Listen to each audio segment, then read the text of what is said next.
So guys, we haven't uploaded any of the Trade to Glory in the last couple of days. Now this isn't because I've been lazy, got bored of it, or haven't been recording it.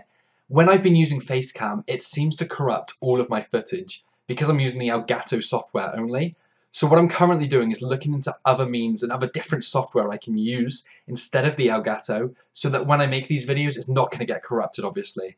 So what we're going to do in this video is we're just going to have a quick update on where we currently are. I'm going to show you what's gone on in the last couple of episodes. I might be able to upload them when I fix the problem anyway, but what I'm going to do is fill you in what's happened, and then we can carry on making videos from there on.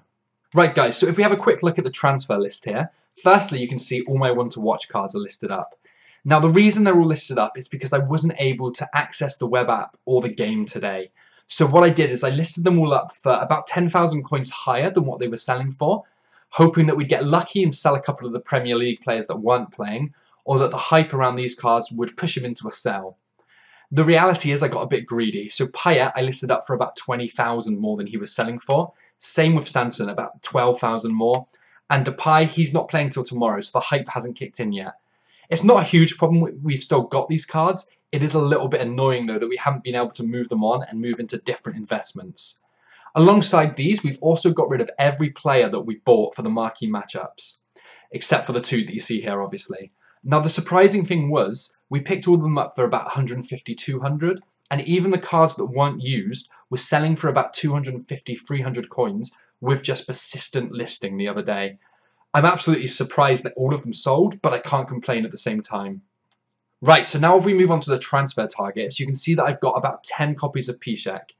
Now his price was already inflated, so it wasn't a great investment to start with. But the reason I picked 10 of him up for about 2,100, 2,200 a piece is because he had a fantastic game today. He's very likely to get an inform midweek, and a lot of people are going to want to use this card in their Bundesliga team for the weekend league. This alone should drive the price up, but the other benefit it has is it brings his name to the spotlight. So a lot of people that weren't thinking of using a player like Piszczek, when he makes the team of the week, they'll remember that he's a great right back, and this will drive them to pick him up from the market.